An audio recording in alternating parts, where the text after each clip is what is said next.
Look within. Look within. Look within. And live your life. And live your life on the edge of two worlds. A reality where you find true understanding of who you are.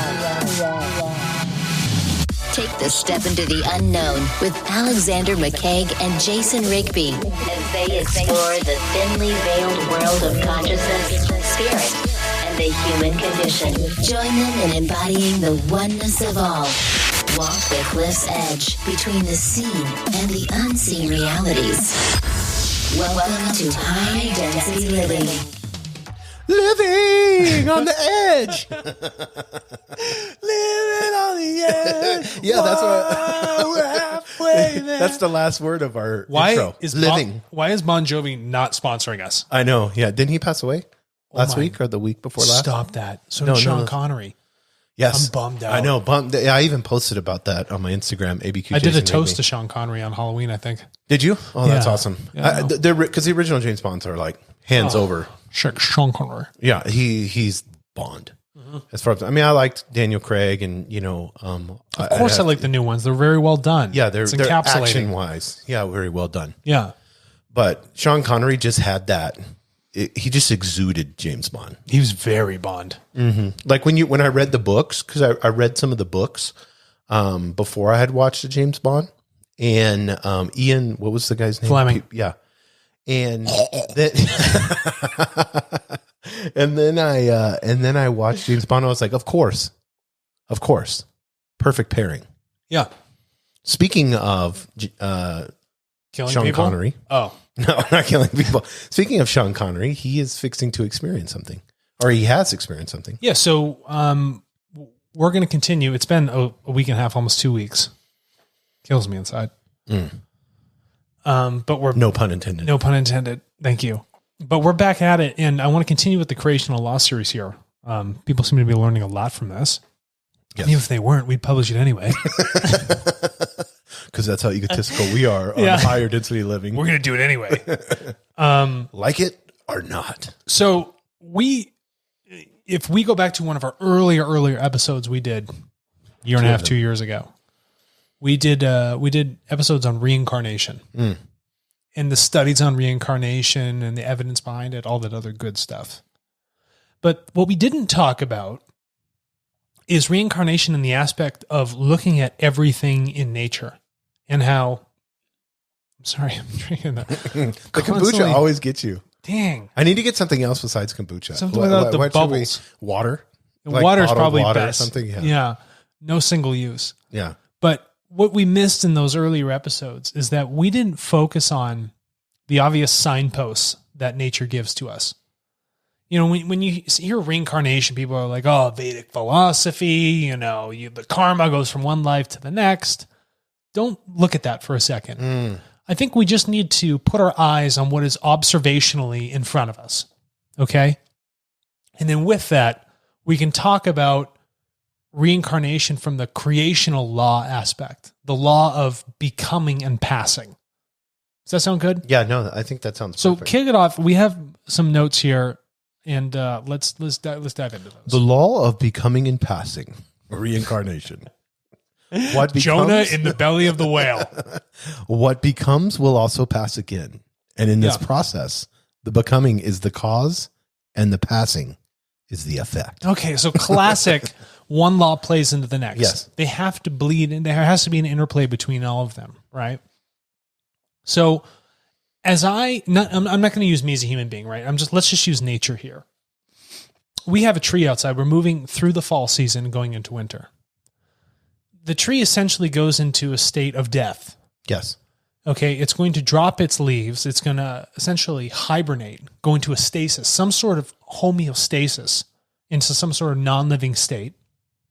And then as winter passes, the darkness, the dark months, and light and warmth. Winter is coming. Winter is coming, right? As light and warmth start to come in as you move through the spring, growth then comes back. This thing sprouts back to life. It becomes again. Its passing then becomes the cause for its becoming again, which then becomes the effect, and then vice versa. Jesus called it being born again. And then like baptism is the view of dying and then resurrecting again, coming again into a new life. Yeah, and you're moving into that new life. And a new life, a law of becoming or passing, can also be a function of thought. This is my old way of thinking. Yes. I'm gonna lay that to rest. I like that. Yeah. And then I'm going to I'm going to become that new person with this new perspective on life, this new way of thinking. And you can do that at any time or any place. That's correct. And you didn't essentially kill that idea. You just made it become the cause for this new effect of where you wanted to effectuate how you wanted to become. Right? I think that's important for people to understand this. This is really powerful, what you just said. You know me, practical brain. Practical brain. So the thought that you had before. Yeah. Okay, let's go to something that's real powerful right now. So maybe you in the past had issues with having a mindset of poverty. Yeah. Okay. So you were raised, and that was the influence that was around you. Was this mindset, because that's what it is. It's a heavy programming. Yes. And then you're saying that the way I was raised, the interactions that I had, the programming that was done in me is this cause to create this new effect of who I'm going to become. Right. So it's becoming and passing, right? So we're going to pass that. We're going to pass that step in our life. We're going to pass that way of thinking, and we're going to become the new way of thinking. But it's not the idea of. But people, this is what the cause and effect, all these play. But the cause is not a bad thing. Because people think, well, I was so ignorant. I had all these bad thoughts. They put stigma to that. It's a teaching moment. So now when you put stigma to something, now you become into your so-called past. You become embarrassed of it, and then guilt, fear, worry, all plays. It wraps itself around, and then that cause becomes ugly. Yeah, if you know what I mean. Rather than looking at it as even though it might have been a negative mindset. Yes. It's a positive teaching moment. It catapulted you to. Yeah. It's that becoming and passing, right? So you're doing that transition. Yeah. It's like somebody comes out of prison that's truly reformed. Yeah. Let's continue to look at nature, right? Yes. Just so we can hone down on these principles here. We look at a star, a dying star. Okay. What it's going to do is it's going to grow very large as it gets to its stage of death, supernova, and then it's going to collapse into a neutron. Okay, there's a couple different types of star dying states. Yes, but there's a collection of matter. So it grows, it becomes, it ages, and then it goes through its death cycle where it becomes the past. It's going to condense in, expand, and then recondense one more time. And now it's going to go into a state of slumber. It's going to take all of its energy, it's going to put it in, it's going to be at rest. There's no movement happening. There's no fusion happening, creating energy or light. It's now this dark, heavy, dark matter kind of thing sitting up there in space. And so only after then does it gather more weight, more material matter from space, that it becomes even further dense, and it can become a new thing. It becomes a black hole.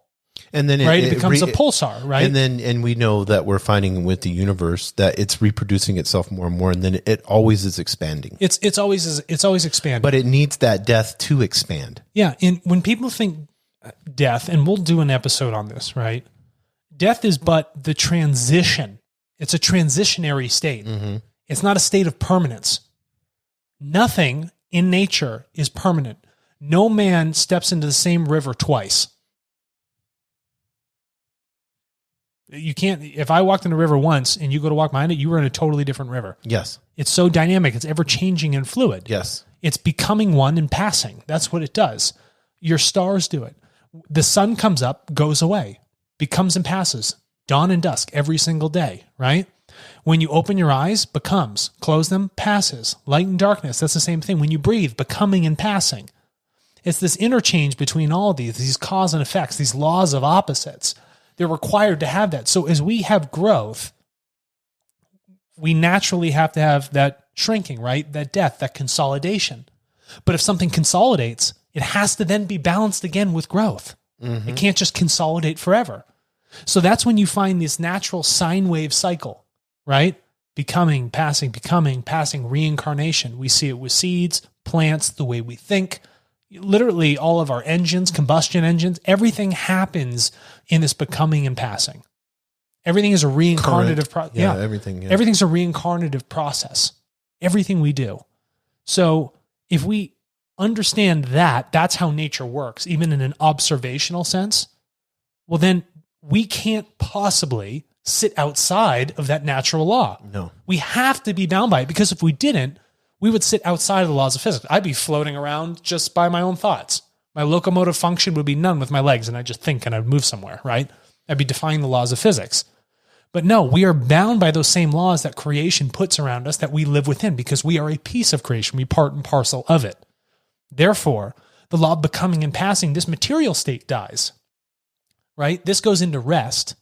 It's going to go into the ground, deteriorate, and turn into a new form, right? A new form of matter, where some other flesh body will begin to adopt it later through whatever long period of cycle. But the spirit inside of us also goes into a state of rest, right? There's a swap. So this thing's going to leave, and then we're going to put that spirit into a new body. We don't die forever. Our thoughts and energy don't die forever. It's like thermodynamics, right? Second law. Energy doesn't disappear. It changes form. Right. Energy becomes and passes, right? It's that cause and effect. Physics is screaming in your face, but the church is denying that reincarnation is a thing. It's a material function, and it's also a spiritual function. Well, when you go to the early religions, whether it was Zoroastrianism, Christianity, or whether it was the Greek, what was the Orify, or like worship of fire? No, the big temple. Yes, yeah. There was rituals that they performed that were easily believed of this coming and going, this passing, and they believed in reincarnation. Early Christians, you can see a lot of different writings from those early times where they believed in this. But they're at some point, religions have to have control. Yeah. So you're going to hell unless you tithe money. Yeah. Put in this labor, be like this, right? Yeah. But again, that's belief, but you don't have to believe. All the evidence is right in front of you. You're your own best barometer, yardstick, whatever you want to call it. You're the best measurement. You just got to look to yourself, and you have to look about your interaction with nature. I view myself as a plum. Are you a plum? Yeah, where it just sits there and it can go this way or this way. I wonder if I was a plant, what would I be? I've heard some people have called me like a birch tree. Yeah, I could see that. Tall, wispy, flexible. Yeah. White. What's like a short, stumpy? Well, I'm not really short, so I would probably be more like a juniper bush. Yeah, there we go. What's the one that is like real pokey and stinks? You're like a briar. Yeah, you grow in swamps. Yes. Yeah, exactly. Nobody likes you, but you feed the goats. Yes, exactly. I love that. That's a perfect. I'm that. I can appreciate. Remember Scotch broom? It's like takes over. I can appreciate you from a distance. Yes, but I don't want to touch you. Yeah, no, right? Yeah, you're a little abrasive. Yeah, I'm very abrasive. Maybe a cactus. Oh, you could be a cactus. Yeah. You hold a high water content. I love the sun. You're slightly a loner. You like the sun. You're probably a cactus. Slightly a loner? Yeah. Here lately, I've been a monk. This is right here. Well, you're already bald, so you're in the right spot. Yes, exactly. It's perfect. I just need to wear the outfit. So what else do we got for notes here? So laws of becoming and passing, reincarnation. Next one is a process of the endless change in the becoming and the passing and again becoming of the reincarnation. So before this, I want us to focus on this. A process of the endless change. These three words are very important. In the becoming. Yeah, in the becoming. So it's getting to the point of becoming. Okay, it's the movement. It's the momentum. Remember, we have the law of motion? Right. That's what that is. It's the time that happens before you get to that becoming. It's all the knowledge of your life, or it's all the thoughts that accumulate to the point when you actually make the choice. But understanding that in the becoming, in that process is the process of where you're learning and where you're becoming. You're becoming, right? Yes. So you leave the ego of the old self. Yes. You become the new, better person. We try and evolve so appreciating every day. And understanding that your level of consciousness is growing. Yeah. And everybody always wants to arrive. They're always looking at the and end then goal, die. but they're not appreciating all that time in the middle of life. You know, for instance, the culture of retirement, dude. In the becoming. Yeah, that's what it is. Think about retirement. Yes. Their only mindset is on being done. Mm-hmm. So you can never truly appreciate the one moment of your life that you actually own. I don't know if I shared this with you. The blink of an eye. Mm-hmm. That's the only piece of time that you truly own. You don't own the past, you don't own the future. You just own that very brief second. That's the one true thing you have control over, is living in the now. It's the only thing you'll ever have control over. And it becomes and passes. Time does, very quickly. Yes. Because time is also bound by the law of becoming and passing. It's a function of time, right? So you need to appreciate those moments up to the becoming, up to that state of finalization, the zeal, right? Because everybody feels, well, okay, I did all this hard work and then I finally arrived. You're just getting started. I know. That's what I want people to understand. So that there's a constant, your whole life is in the becoming. And you should. You're always in the becoming. Right. And you should appreciate the process of that struggle, the back and forth. Yeah, don't the cause hate. and effect. Yes. Don't hate. Appreciate it for the learning moment, right? All of that. The law of evolution. Yes. That's what it is. You're feeling that. And that's what that function is, right? You know, if I'm ingesting this Brew Doctor kombucha, Clear Mind. Oh, there you go. This is going to become and pass. Right. I'm going to drink it. It's going to change its physical state in my body. There's going to become a chemical process. Right. So I'm going to integrate with this becoming process of it going into my body. And it's going to turn into something new. But it didn't actually go away. It just became a part of who I am. Then at 4 a.m, you're going to have to go. And I'm going to have to go because I had all the booch, right? But listen, these things are not crazy hypothetical things. They're just so obvious that when you begin to talk about it and realize, you're like, how did I not see that? Yes.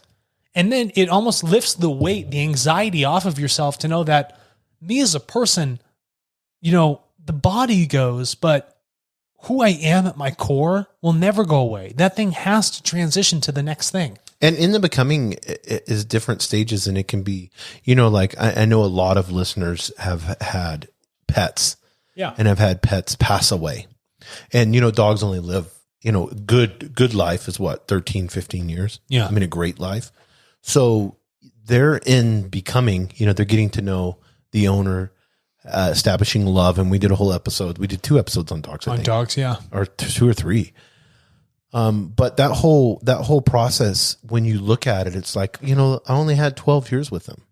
But that was their life in that frame of their time. That's like saying I've had 100 years with this human being. Yes. You know what I mean? Yes. That's the entirety of their life. Yes. For you, it may seem short, but you were with them for their entire becoming and passing. Yes. And up to that point of that passing. And that should be the celebration part. Yeah. It's of enjoying that, not looking at it only being 12 or 15 years. No, we should celebrate. Like when people pass, it should not be something we mourn over. Yes. You've had this time, or hopefully you've been able to spend this time with them and watch them over this learning process and learn with them. And now they've gotten to the point, the culmination, the zeal, right, of all their knowledge and learning. And they're going to take that with them into the next reincarnation. So instead of having a funeral, you have a celebration party. You have a huge ripper. Yeah, exactly. Yeah. But I mean, that was the whole, I can remember, as a child, and the question was always with, because I was raised in a very fundamentalist religious home. Mm-hmm. The question was always, did they accept Jesus Christ as Lord and Savior? Are they going to heaven, or are they going to spend forever in hell? Why do I have to accept something and that is a determination of where I end up? But I mean, if you really think about it, you're taking away from this law by saying that there's something final. Yeah. When you put finality on it, you're creating this disunification with creation. Mm-hmm. You're separating yourself from nature. And if you are nature, you're separating yourself, from who you truly are, by saying that there is a finality to something. And it's so sad because you're looking at yourself as being it. Yeah. And you're putting, as we know, the only thing that we truly have is the now. And that our thoughts are the only thing that create the past and the present. Other than that, we don't have that. We don't have it. And I've told you before. And you don't own it. Name one person that's gone in the past. Or name one person that's gone in the future. Yeah. Does anyone know anyone? No one. Done that? Nobody. Yeah, no one. Right? So how do we know it exists? You don't. So how can we predict the future by our judging our in the becoming? That's correct. So then your focus should only be on right now. Yes. On the evolutionary growth of now. Stop focusing on the end. Focus on what can happen right now. And if you realize that becoming and passing, the quality of your life decisions and how you choose to interact change. Anxiety drops off. If you really integrate yourself with this law, you no longer focus on, I just want to accumulate much material as possible, become extremely lazy, and die fat and happy. No, I want the hardships. Yes. I want to learn as much as possible. Yes. Because if I can take that with me into round 2, round 3, round 10,000, round 1 million, I want to come with the most amount of collateral as possible every time I go into that next life, whenever that life may be. Yeah, and we all know for our hard density living people, I had a reading. Yes, let's talk about that. And because this was past lives, but what you said is taking into your life. So I kind of want to get into this because whenever I was told that there's karma cleaning and it's my responsibility, in this life to understand that. And it's always your responsibility. It is always your responsibility, but for me, it became very personal. So then it was like, okay, well, what's my life mission? What's my goal? How can I clear this out? Obviously, I was reacting. I was in the military. I was doing the same thing that had been in other previous lives. So now I have an opportunity now at 47 to say, oh, okay, from here on out, however long, I live for, however long, this process. The next 45 minutes. Yes. Who knows? If you drop dead in 45 minutes, I'm going to be amazed. You're going to be laughing. I'm going to celebrate here. You should, yeah. The mango tango. Woo! Yeah. That's awesome.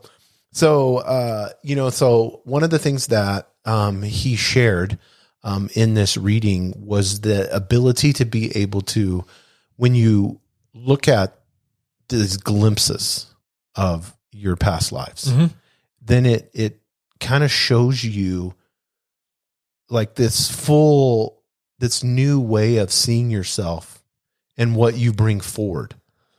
You know what I mean? And did they call that karma, all the stuff that you bring forward from all your previous lives? You can't, that is in that life. Right. Karma's slightly a misnomer. Karma is a function of momentum. People are going to be, what does that mean? Well, we have a law on it. Yeah, it's a law. So when you have choice, when you make a choice, you create energy, and that energy has to go somewhere. There's momentum behind it. So all your choices, perspectives, understandings create different momentums.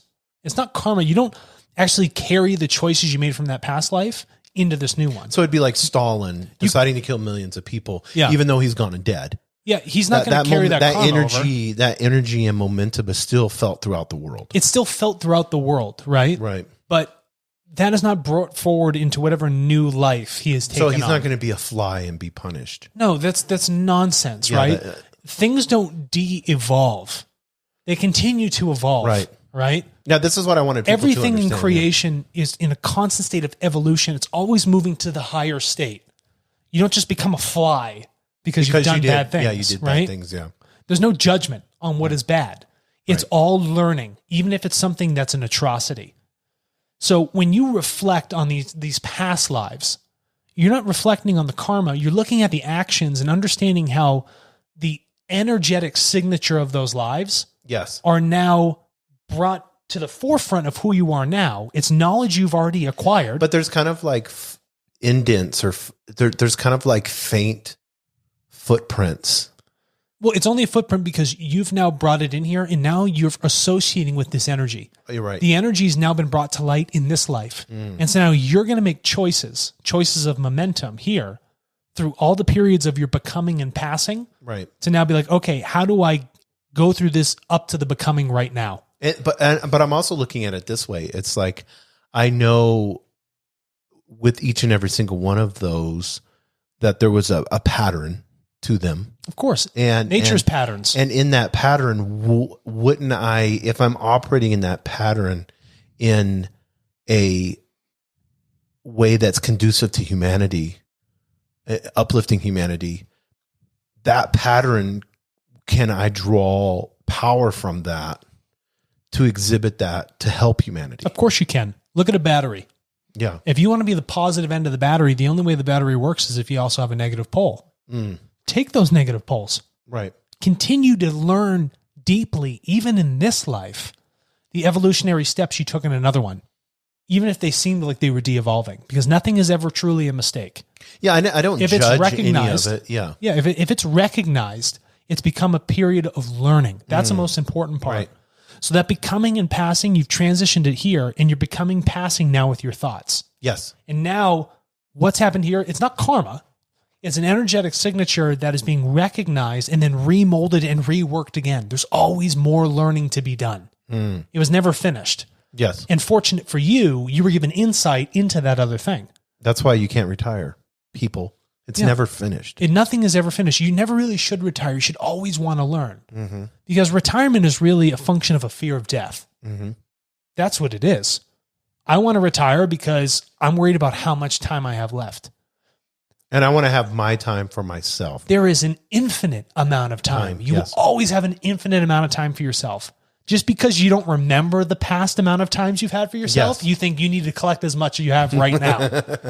You know, you haven't looked to what has been obvious. Is this making sense? No, I think it makes sense because I think there's misnomers, you know, and I know Hinduism plays, you know, every religion kind of has its own little, and Buddhism and Hinduism kind of really wrap themselves around, you know, reincarnation. With karma, though. Yes. Because there's a sense of guilt. Right.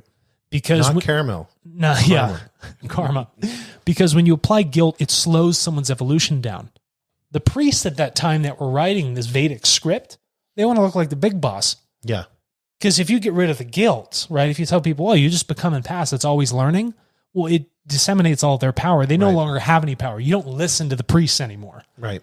You know, you got to write down the rules. You know, this is what it is. You got to follow it. Well, where's the evolution of your rules? Your rules do not become and pass. Yes. Your rules try to put creation in some sort of little box. Yeah. It doesn't work in that box. This is so funny because Jesus had this same conversation because he would never go into the temples. He only went in the temples once when he turned the tables over. And started flipping when they were all because they made it all about stuff. money. Yeah, of course. But he did all his teachings outside of the temples, which was very rare, you know, and then people would just get together and congregate. But he made a statement that God is in you. You know, and he also made a statement that you're your own high priest. You don't need to go someplace to experience that sovereign identity. Yes. You know, so, and that's what I wanted to get into. That's why I was teeing you up. Yeah. So when we look at sovereign identity, we look at these previous lives and we look at the lives to come. How can we best understand who we truly are? Like our sovereign identity. What are kind of some of the steps that we can do with this law to be the best version of ourselves right now? So if we take a perspective of learning, right? So we start with that. Number one. That's the pinnacle. Yeah, that's our pinnacle, right? Is to be the most learned. Yes. And to be the most learned is to be the most aligned with creation. If I recognize that I'm going to have many, many lives, and I can either slow my process of learning down, or I can accelerate it. Right. This is a choice for me. Do I want to experience as much as possible being that sovereign person I am, recognizing that I'm going to do this many, many times? Or am I going to be like, I'm going to have an anxiety, a fear of death. I'm going to slow my learning process down. I'm going to stagnate my learning. Okay. I'm going to be anti-evolutive, non-evolutive. I'm going to be stagnant. I'm going to shrink and condense and stay condensed. I'm not going to feel that expansion, that growth. Well, you can choose to do so. But that's just going to slow you down as you carry that information, that deep knowledge within yourself, that intuitive knowledge into your next life. You're going to prevent your growth curve. You know, yes. You're going to be more of the hockey stick they have in economics. Yes. Where you have the profitability line where it's like, okay, I'm at zero, spending money. Okay, now we spent all this money, we were screwing up, or we had to do a big investment and you're investing your time. Now it's going to right through the roof. Or you can just be like, okay, I want to skip the hockey stick and recognize I want as much experience as possible. If I know I'm going to become and pass, well, I'm going to lay that old perspective to pass and I'm going to start becoming every single day. So how would you relate that? Because I'm thinking of a process now when it comes to H2O and the different forms. Oh, for water? That it can exhibit. Yeah, so water can either exhibit a solid. Those are phase states. Yes. So you have molecular structures, right?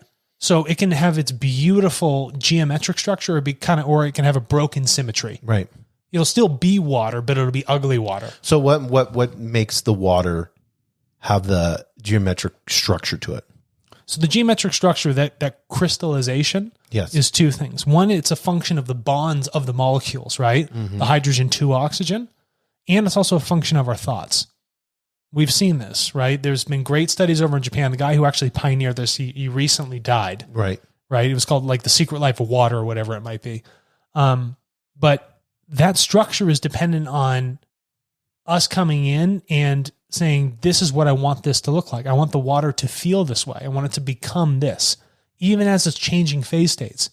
As it moves from liquid to solid to gas and back, as it goes from becoming to passing. Yes. I have the choice in that becoming to passing how clean and beautiful and crystalline and purified that water wants to be. Even in all of its different forms. Even in all of its different forms. Because it may appear like it's something different, but it still maintains its original identity. That identity, the identity at the core is water. Right. You at your core is your spirit, your para-atma, right? Yes. You're part and parcel of creation. You may have different. That always stays. Right. And your phase state will change. Your meat suit. Yes. That'll always change. Male, female. In your reading, you were a female, right? Yes. In one of your lives. And I bet you were a female thousands of times. Yes. Yeah. Oh, yeah, of course. Right? But that's what it is. The phase states change. But at the core, the true characteristic core of who we are does not. You are and always will be a piece of creation. You can never be outside of it. You're bound by its laws just as much as it is bound by them itself. Okay? No, that makes sense. And that I was trying to correlate it with something that would go right along with where people could understand. You know, when I pull an ice cube out of the freezer, it begins to change. The second it's removed out of that environment. Yes. So the second I'm plucked from this earth, I die and removed from that environment, my phase state changes, right? The matter's changing, but my core, the spiritual weight, that's still there. That has to go somewhere. Because it sits outside of the material realm, it's not bound by a material law. It's bound by a spiritual law. And the spiritual law is still a function of becoming and passing. But the reason I was saying this is because this fear that people have over death, when they can understand. Oh, you want to dive into the fear of death? What I don't want to go. I mean, you have death in the next thing here. Yeah. Under that's our third one, but I want to finish the second, and then we'll go into that one. But you've brought up multiple times the word fear. Yeah. And when you begin to really grasp and understand that you don't change. Yeah. Your spirit is eternal. It never dies. Yeah, it never dies, and it stays. And it's it may appear like the hockey stick, you know what I mean? But think about this: if matter just disappeared, like my leg would just evaporate. It's always there, but it's not necessarily taken on a form of a planet or a human being or a plant or oxygen. Right, but it's always there. And this is the cool part because if we're in our soul. Our spirit. All right, I got a soul. Yes. The word comes from a Proto-Germanic word called seal, S-E-E-L-E, or zeal. And that is a translation in German to psyche. Yeah, the Greek is pneuma. Yeah. That's where we get pneumonia. So when people say, oh, your soul, no, that's not what it is. Your soul is strictly a function of the psyche. It's the ego. Yeah. It's separate from the spirit. Yeah, in the Bible, they use it as like breath. Okay. Where it's like like breath. Okay. So, and I know in with chakra and different breathings and stuff, you can, you breathe, soulfully breathe. It's becoming and passing. Yes. Yeah. That's exactly, what the oxygen does. It comes in. It's like your life force in and out. Right. When the oxygen dies, when you've depleted it all. Yes. Carbon dioxide out. Yeah. Right. Becomes, passes, changes form. And it's the last thing you do. It's the first and the last thing you do. Yes. Is breathe. Yes. So if the very first and the very first and the very last thing you do is becoming and passing, right? Maybe that should be your focus with everything that you do, right? Yes, no, 100%. But getting back to this fear and getting back to understanding all of these different chess boards we're playing on, these different worlds. It's almost like, we've all played video games where you die and then you come back. Yeah, respawn. You respawn. Yeah, and then you learn a little bit more. You die and you respawn. Well, that's what it is. It's respawning, right? So a plant grows, it germinates a fruit body on top. Right. Plant dies, but the seed then grows another plant. Yeah. Or sometimes if it's a piece of corn, the corn dies, but it sprouts 100 other corn stalks. It's that same sort of respawn cycle. All this stuff is around us. Or right? we could be totally fucked because Joe Rogan said the other day, which I thought was an amazing analogy. He said, if we're in a simulation, could you imagine that it's like a teenage alien that created this? And he's like, hey, Dad, look what I made. This is kind of cool. Look at all these people. No, that would be wild. But it's like farm game. That's exactly. But it'd be impossible for a teenage alien. It's a logical fallacy for a teenage alien to actually design this kind of system we sit in. Right. Because creation doesn't have an actual body. Right. It's not an actual, how would I describe this? It doesn't have form. It just is. But we know the environment. We know the environment we're around. Yeah. The universe keeps expanding. It's immeasurable. So the game board is expanding. It's immeasurable. So to say that we're in a scenario means you have a measurable scenario, which doesn't work with what we observe right now just in our universe. Yeah, because that universe has a billion other universes that has a billion other. It's fractal. Yeah, it's funny what Joe Rogan said, but it's a logical fallacy. Yeah. No, I was just saying that as a joke. I get it. I'm not trying to hurt your joke. It's just like, okay. That's not real. Simulation theory, no. Most jokes aren't, yeah. But when you look at, when we look at reincarnation, specifically, you said this. Thus, there are unendingly many lives to live in, and I'm going to try to use this word, evolutive. Wow. Yeah. Striving form. So you said to live in evolutive striving form. Okay. Striving. That's what it is. That's another law. Striving is the law of evolution. Law of evolution, law of striving. That's a note. I actually took that from a book, a material. That's from the Billy Meyer series. But because I don't want to take credit for it, but I will take credit for explaining it. What we're looking at is, remember that state of becoming? Mm-hmm. That's the focus. Read that one more time. Thus, there are unendingly many lives to live in an evolutive striving form. All these lives are the evolution striving. Living lives is striving and evolution. The becoming and passing is its own evolutive function within. So micro, macro, right? The microcosm of us, I'm living this singular life of becoming and passing, right? I'm trying to learn as much as possible with my thoughts, everything. We've gone through that. But as this life ends and I look at the chain of my lives, it's a whole series, a whole striving evolutive series of me taking on these new forms to learn more and more and more and more.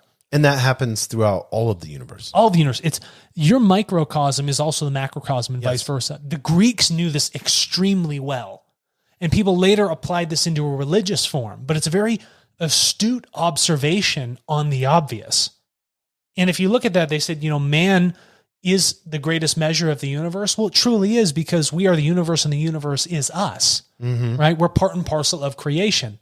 But we only took it solely in the physical aspect and skipped the spiritual aspect. So we only took 50% of the picture. So when you look at Da Vinci's Vitruvian Man, that's only really the 50% totality of what creation actually is.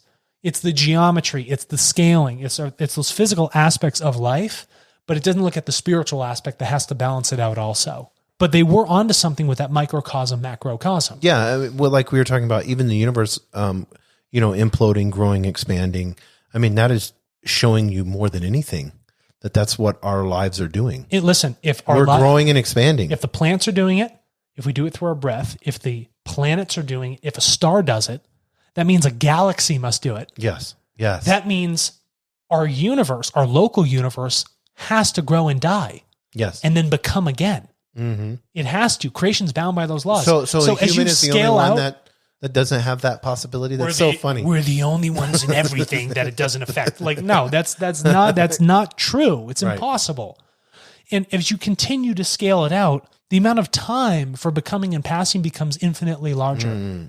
So we don't see it on its largest scale of creation actually closing in, going into a slumber, and then reawakening. Right. The Vedics talked about this. They had a mathematical number to it. It's 311 trillion years. So it's the amount of time it takes for a creational body, like a universe, to grow and then go back into a slumber. Grows for 311 trillion, sleeps for 311 trillion. It's waking and sleeping is the same as becoming and passing. Death is, it's a funny word because it has this notion of finality to it. And I think that's what bothers people. Nobody wants to talk about death because it has there's also a fear of the unknown, like because of religion. Yeah. But I think a good analogy to this, and I hope you've watched the movie, is Benjamin Button. I like Benjamin Button. Yeah. And through the phases, reverse phases. Yeah, reverse phases. But I thought it was interesting when you look at the perspective and you see the people that he met in his life. Yeah. And how they had to move through it, and that he was looking at it in a whole different perspective because it was reversed. Yeah. It was kind of reverse engineered. You know what I mean? It's cool. We need to embrace the uncertainty around us. And uncertainty is not a negative thing. It's just that you can't know everything. So embrace your unknowing. And you can embrace that by trying to learn as much as possible. Yes. So by embracing what is seen as negative leads to a very positive thing. But I mean, what I was getting at with this is you could reverse it. You could say that a birth is the death. Well, it and is. Death is the birth. The day you're born is the day you start dying, right? Yes. You age at that point. And when you die is actually your birth. Yes. You actually have taken all this knowledge and you've brought it into the spiritual world where you can ingest it in your slumber. Yes. And then you can bring it back and then it goes quiet while you learn in your physical form. Yes. So it sleeps while the material body's awake and then vice versa. It's a law of opposites. It's a law of opposites again. So as this body is awake, the spirit is asleep, but we're recording. And as we die, as we pass, there's no fine line. You're just moving through something. It's a transition always. Now the spirit wakes up, reviews all that knowledge while the body is sleeping, and then it gets a new body and then it goes back to sleep. There's a lot of energy that goes into our life. The amount of times your heart beats, the amount of energy output of your entire life, the electrical impulses, that force is quite incredible, right? So as you're going through this, it's going to need to rest. It has to stop sometime. It's not infinite. But after that's gone to rest, something else can then reawaken. The energy can now move into something else. That becoming and passing, you see it everywhere. It's the simple things like your breath and your heartbeat. It becomes and it passes. It's those waves. You see them all the time. Your thoughts become and pass. They send out a sine wave. Your heart sends out electrical impulses. You breathe in a sine wave with your lungs, or one lung if you have one, you know. They're all there. They all become and pass. They fade and they go. Our thoughts, our relationships, our jobs, you know, how we interact with nature, everything, all the perspectives change, and that uncertainty, that dynamicism in life needs to be embraced, because when you embrace that, you remove those fears. You no longer look at death as the finality, but the stage where, great, now I can move on to the next thing. And I happily acquired and cherished all of these experiences and learned from them as much as possible as I got up to that point. And then to be excited that and this is what you said about death. So this one, death in turn means new life, and death means striving. Yeah. But you didn't stop there, which is what I like. Because this is what gets me excited for my death in this meat suit. Striving, advancement, higher development, evolution, and the following of the creational development principle. That's correct. But the advancement and higher development, I'm looking forward to that. You shouldn't be bummed out if you're bummed out on your deathbed, it's because you look back and you're like, wow, I fucked up. Yeah. I didn't do enough. And I could have been a good person, but now it's too late for me in this meat suit. I got to go repeat it again in another one. I didn't learn it. Yeah. But I mean, that shouldn't even be regret, because no, it's not a regret. You keep going, but yeah. That is your final point of reflection in this material life. So if you think about your death now, focus on it a lot, meditate on it. It'll tell you a lot about characteristically how you want to act. It'll tell you a lot about your philosophy of life, how you morally and ethically interact with people, yourself, and everything around you. Focus on your death. It will help you define and figure out who you truly are and what you truly want to be. And it'll allow you to live in the moment. Because when you remove the anxiety, the fear, which is a focus on the future, right? Or a focus on the past, after those are gone, you can only live in the moment. and you enjoy that, and you enjoy that learning. So that when you do get to your deathbed, you live in that moment of death. You live in that moment of passing, and you're able to reflect on all the beauty that you've done. And you know you get to carry that learning over, and you should feel so joyous in bringing that learning from this life and all those previous lives into the next one. You're carrying the biggest rucksack behind you, hiking the hills of Switzerland, right? Or the celestial heavenly bodies, whatever you want to do, that's what you're bringing with you. And you're going to stuff that thing. You're going to stuff the hell out of it. So ultimately, this law of striving, where we're learning and growing and expanding. I sent you that word today. I like my that affirmation, positive affirmation for the day. Yeah, I write it in. I usually try to write it. I actually, somebody had told me part of it yesterday. Like they were talking about success, love, and abundance, and I was like, have love, abundance, success. And then that was my thing. I want to expand in that. So expansion, as we see the universe expand, as we see plants expand. Expansion's a good word. Where they seed and they expand. You know why? Because it's not one-dimensional. Yes, you don't want to live your life one-dimensionally. You are dynamic. Well, I'm like pomegranates. How many seeds are in there? I know. But when's the last time a pomegranate grew in a square? Yeah. It doesn't. They expand out, right? Yes. It's that radial glow that comes out. That's what you're doing. You expand like a planet, like a star, like the universe. Your thoughts, all those things need to continue to expand with that energy. But I love that. I love this because as I begin to look, as the fruit begins to rot, it gives way to the seed to be able to go into the ground. Well, that's what it does. And then to have birth. Yeah, and then it rebirths something new. Yes, and not just one. It could not just be one thing. It could be hundreds of things. Hundreds of pomegranates. Yes. And so the quality, the amount of seeds you pack into yourself coming up to the stage of becoming, then you know you're going to bear great fruit for yourself and others as you leave this life and move into the next one. There's a lot of great things that happen in becoming and passing. You don't want to stand around forever in the same meat suit. Yes. Because you need new experience. You need new inputs. You need new feelings. You need a new ego. Because getting different genders and egos and localities where you live in different lives and lifestyles affords the spirit that deep learning. That's the part. Oh, excuse me. Sorry. Am I boring you? No, I've actually been having a problem yawning here lately because I've been doing a lot of breathing exercises. Yeah. And so my body is kind of going, I've been doing cold water and then lots of breathing. And then I've been doing HIIT workouts where I'm having to catch my breath. So my body has been going through this. We need oxygen. We need oxygen. Yeah. And so when you really need oxygen, you begin to yawn. So I had to yawn like 10 times during this podcast. I think you're also, you're thinking a lot. Yeah. But I mean, yeah, so I've been, cause I just sit and then I do, heavy breathing. Yeah. And because my body's been craving it. So apologize on the yawn, but no, you don't have to apologize. My body wants more oxygen. You don't have to apologize ever for being a human being. Alex, but that's what it is. So, when we take on that perspective, when we really begin to cherish, love, becoming and passing, right? We remove the anxiety of our life and we can really begin to live in the moment and appreciate all of the other laws. We can deepen our learning and we can be excited for the next meat suit we get. Yeah, and I love how all these laws just like go back and forth with each other. Well, they have to, because if they didn't, it wouldn't be a law. Yeah. Because one law has to affect the other thing, otherwise it's not a law. It's like in Miss Pac-Man. I used to play that that was in my time frame. Me. Yeah, and then all the ghosts, and they would try to get you. Yeah. And then the levels were like more ghosts, and then they would all, and then all of a sudden they're faster coming at you. Yeah. And it's like, it's like, oh, there's a new one. There's a pink one. There's a yellow one, and it just, it's almost like the colors on our board. But that's a 2-dimensional world, right? Yeah, where you're evolving. Yes, and you have higher stressors. Yes, and so you need to learn to get better. Yes. So video games are but a metaphor for what you are doing in this life and what you have done in previous lives. Just feel lucky you have video games in this one to play with, right? Yeah, who knows what the next one? Maybe they don't even have AR. Yeah, AR. Or they're like, that was stupid.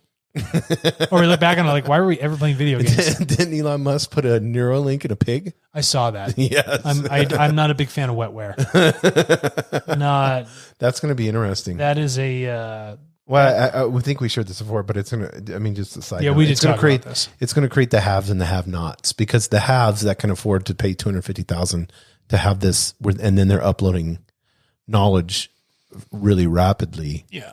Though they're just going the elite is just going to get more elite. Yeah, but you also give away a lot of sovereignty of who you are. Mm. Oh yeah, because I mean, it's major sovereignty handover. If they're giving you, like we have the Whoop on, and they're collecting data from us. Yeah, but this is external. We've chosen to clamp this on the body, and we can remove it at any time. But you can tell it's a good company. It's a great company. Like they're asking you, if you had there's like, can you participate in the study or not? If you want to participate, have you had COVID or not? Mm-hmm. Oh, you have had COVID. When was it? So we can look at your data. Correct. And see those days that you date, 1 day, 2 days, 3 days you had it. And now we know, heart rate variability changes and respiratory rate. Yes. Respiratory rate changes and all that. So that's a great way for data. Speaking, I want to talk about our sponsor real quick before we're head out. Do. Let's shout out to them. Yeah. I want to talk to Tartle. Yep. .co. If people want to, I encourage people to go to, just type in Tartle, TARTLE. Yeah, we're number 1 on YouTube now. So thank you. Yeah. No, it's not me. It's content. The content is king. We push so much content. Yeah. So we finally took over the turtles, the misspelling of turtle and everything else. Nonsense. We do have a makeup girl. The tartlet or whatever it is. She's coming up. So we're going to have to, we may have to do a makeup tutorial with her. We're going to have to bump her down a bit. I'll have to send her this. It'll be fun. So you can go to YouTube, tartle.co. Just type in Tartle, subscribe to our channel. Why would they want to be a part of Tartle?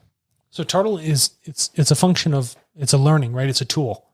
It's a tool that matches who we are as human beings. It asks you to evolve. So as you are creating data, you can evolve with it, but you can also reap the benefits of it financially. So as you begin to build that digital identity of who you are, that other perspective of your life, you can get compensated for it. You can actually sell that data and become your own annuity stream. Because annuities make sense because people get insurance. So it's as simple as going to tartle.co, signing up. Correct. And then from there, you'll log in all your different accounts, social media accounts and stuff, if you have medical records, whatever it is. And you have the opportunity to sell that data and receive. And it's your choice. Yes. Like this life, choosing to learn. Yes. Okay? That's up to you. Yep. You want to do it in this one or you want to wait till the next one? So everyone that listens to Higher Density Living, we encourage you to go to tartle.co.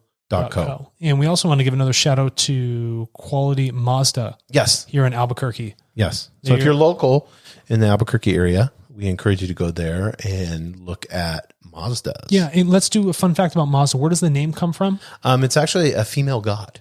Okay. A Japanese god. And hold on. I want to make sure I get it good. This is cool because it's a shout out to the brand and what their focus is and how that actually plays into the hero design. Mazda. Mm-hmm. It was not an omnipotent god, but used the aid of humans in this is what is the creator and highest deity of Zoroastrianism. Yes. Ahura Mazda is the first and most frequently invoked spirit in the Yasana. The literal meaning of the word Ahura is Lord, and of Mazda is wisdom. Yeah, so wisdom. So if you're looking for a good, wise purchase, there's Mazda. You can go down to on a horse. You can go down to Quality Mazda in Albuquerque, and you can hook yourself up with a very lightweight, reliable car. Yeah, we love it. Yeah, so we appreciate their sponsorship. And everybody, again, this show has become, and now it is going to pass. Yes, here's the law at work, and we will become again next week. Thank you. Look within, look within, look within, and live your life on the edge of two worlds. A reality where you find true understanding of who you are. The learning is done. Become the teacher in embodying the oneness of all. Walk the cliff's edge between the seen and the unseen realities. Become a higher density being. Please go to www.higherdensityliving.com.